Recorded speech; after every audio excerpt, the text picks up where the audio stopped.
സദസ്സിലും ഇരിക്കുന്ന വിശിഷ്ട വ്യക്തിത്വങ്ങളെ സഹോദരി സഹോദരന്മാരെ എല്ലാവർക്കും നമസ്കാരം. ഞാൻ ഇന്ന് ഇവിടെ എത്തിച്ചേരും എന്നുള്ളത് ഭഗവാന്റെ ഒരു നിശ്ചയമാണ്.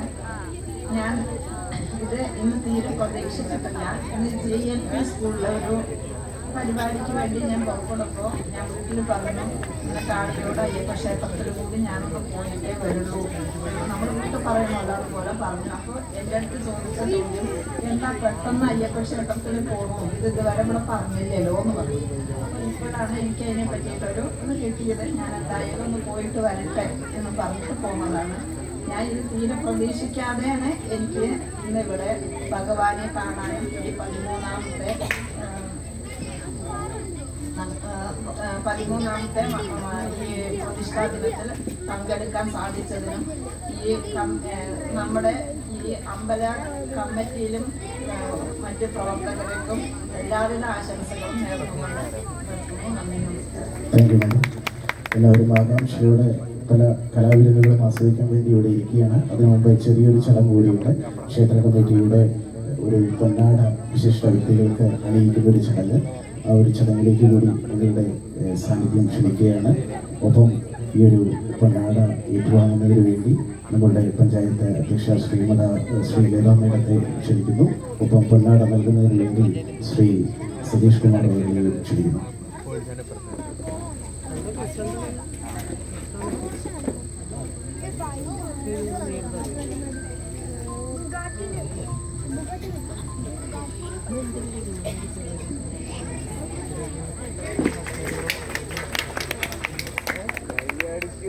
അടുത്തതായി പൊന്നാടി അണിയിക്കുന്നത് നമ്മുടെ CI സാറാണ്. സാർക്ക് പൊന്നാടി അണിയിക്കുന്നതിനായി ക്ഷേത്ര പ്രസിഡന്റ് ശ്രീ സതീഷ് കുമാർ ക്ഷണിക്കുന്നു.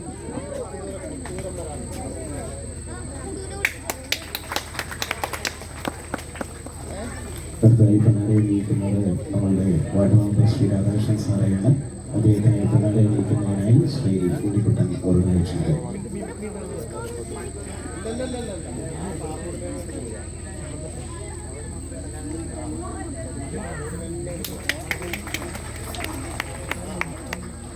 അടുത്തതായി നമ്മൾ പൊന്നാടി അണിയിക്കുന്നത് Rajalakshmi മേഡത്തെയാണ്.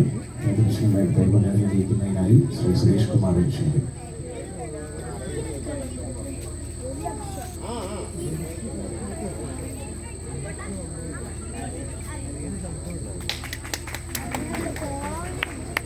Thank you all of U.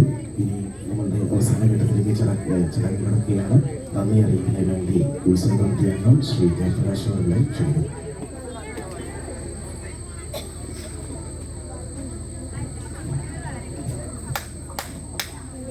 നമ്മൾ നിശ്ചയിച്ചതിലും ഒരു അരമണിക്കൂർ വൈകിയാണ് നമുക്ക് ഈ ചടങ്ങ് ആരംഭിക്കാൻ കഴിഞ്ഞത്. വളരെ തിരക്കുകൾക്കിടയിലും നമ്മുടെ പ്രത്യേക ക്ഷണം സ്വീകരിച്ച് ഇവിടെ എത്തിച്ചേർന്ന നമ്മുടെ നിയമപാലകനായിട്ടുള്ള സുധീഷ് സാറ്, CI സാറ്, അദ്ദേഹത്തിന് ഒരു പ്രത്യേക നന്ദി തന്നെ ഈ അവസരത്തിൽ അറിയിക്കുകയാണ്. കാരണം ഇലക്ഷൻ്റെ തിരക്കുകളാണ്. സാമൂഹ്യമായി ഒരുപാട് പ്രതിബദ്ധതയോടുകൂടി പ്രവർത്തിക്കേണ്ടുന്ന ഒരു കേന്ദ്രമാണ് പോലീസ് സ്റ്റേഷൻ എന്ന് പറയുന്നത്. അവർ ജാഗരൂകരായിരുന്നാൽ മാത്രമേ നാട്ടിലെ ക്രമസമാധാന പാലനം വളരെ കൃത്യമായി നിർവഹിക്കാൻ കഴിയുകയുള്ളൂ. അപ്പോൾ അത്തരം ഒരു വലിയ ചുമതല വഹിക്കുന്ന ഒരു മുതിർന്നൊരു ഓഫീസർ ക്ഷേത്രവുമായി ബന്ധപ്പെട്ട ഒരു ചടങ്ങിൽ എത്താമെന്ന് പറയുന്നത് തന്നെ വലിയൊരു ഭാഗ്യമാണ്. അത് നമ്മുടെയും അദ്ദേഹത്തിൻ്റെയും ഒരു ഭാഗ്യമായി കരുതിക്കൊണ്ട് അദ്ദേഹത്തിന് എല്ലാ അർത്ഥത്തിലും ഭഗവാന്റെ അനുഗ്രഹം നമ്മുടെ നാട്ടിലെ ജനങ്ങളുടെ എല്ലാവിധ പിന്തുണയും ഈ അവസരത്തിൽ അറിയിച്ചുകൊണ്ട് നന്ദി രേഖപ്പെടുത്തുകയാണ്. നന്ദി പ്രകാശിപ്പിക്കാനാണ് എന്നെ ഏൽപ്പിച്ചിട്ടുള്ളത്. എന്നാലും ഒരു 2 വാക്ക്. ക്ഷേത്രം എന്ന് പറയുന്നത് ക്ഷയാധ്രായതേ ഇതി എന്നാണ്. ക്ഷയത്തിൽ നിന്ന്, നാശത്തിൽ നിന്ന് നമ്മളെ സംരക്ഷിക്കുന്ന ഒരു കേന്ദ്രമാണ് ക്ഷേത്രം. കേവലം ക്ഷേത്രത്തിനകത്ത് ആചാരാനുഷ്ഠാനങ്ങൾക്കപ്പുറം ഒരു സമൂഹത്തിന്റെ പരിച്ഛേദമാണ് ഒരു ക്ഷേത്രം എന്ന് പറയുന്നത്. ക്ഷേത്ര സങ്കേതങ്ങൾ ആ നാടിൻ്റെ ഉയർച്ചയിലും സാമൂഹികമായ ഉയർത്തെഴുന്നേൽപ്പിലും വലിയ പങ്കുവഹിക്കണം.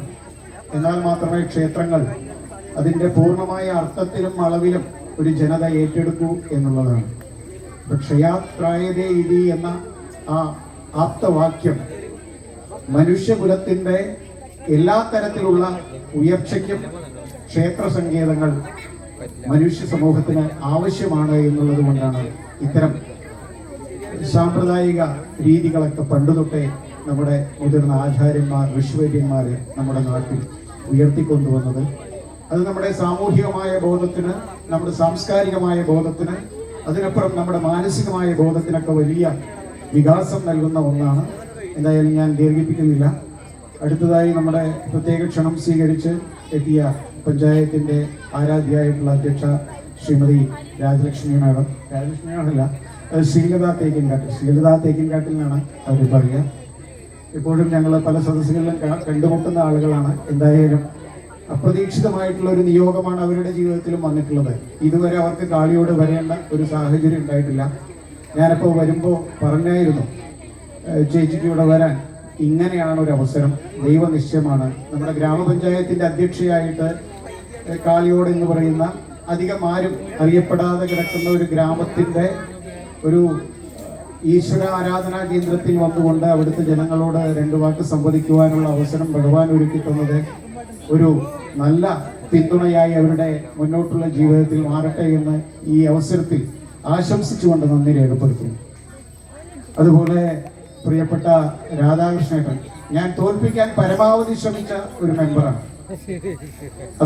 അത് രാഷ്ട്രീയം, പക്ഷെ മാനസികമായി ധർമ്മം ജയിക്കും എന്നുള്ളത് കൊണ്ട് തെരഞ്ഞെടുപ്പ് ഒരു രാഷ്ട്രീയമാണെങ്കിലും അതിനപ്പുറം ഒരു ധാർമ്മികമായ ഒരു പരീക്ഷ കൂടിയാണ്.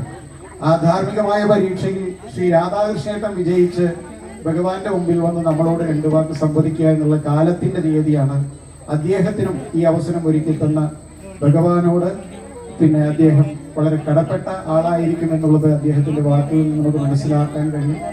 അദ്ദേഹത്തിന് ഏറെ സ്നേഹത്തോടെ, ഹൃദയ ഐക്യത്തോടെ നന്ദി രേഖപ്പെടുത്തുന്നു. അതുപോലെ എൻ്റെ പ്രിയപ്പെട്ട സഹപ്രവർത്തക, ഞാൻ പാർട്ടിയുടെ അധ്യക്ഷനാണ്, അവർ പാർട്ടിയുടെ പഞ്ചായത്ത് തിരഞ്ഞെടുക്കപ്പെട്ട മെമ്പറാണ്. അപ്രതീക്ഷിതമായ ഒരു നിയോഗം പോലെ രാജലക്ഷ്മി ചേച്ചിയും ഇവിടെ വന്നു. വളരെ ജനകീയമായ ഒരു കയ്യൊപ്പ് അവരുടെ മുൻകാല ജീവിതങ്ങളിൽ ഉണ്ടായിട്ടുണ്ട്. എന്തായാലും ഇത്തവണ അവർക്ക് ഒരവസരം ജനഹൃദയങ്ങളിൽ നേടാൻ കഴിഞ്ഞു എന്നുള്ളത് മനസ്സിലാക്കിക്കൊണ്ട് അവരും ഭഗവാനെ കുറിച്ച് വളരെ വ്യക്തമായ രീതിയിലുള്ള ഒരു കാഴ്ചപ്പാട് ഇവിടെ അവതരിപ്പിച്ചു. രാജലക്ഷ്മി ചേച്ചിക്ക് പ്രത്യേകം നന്ദി പറയുന്നു.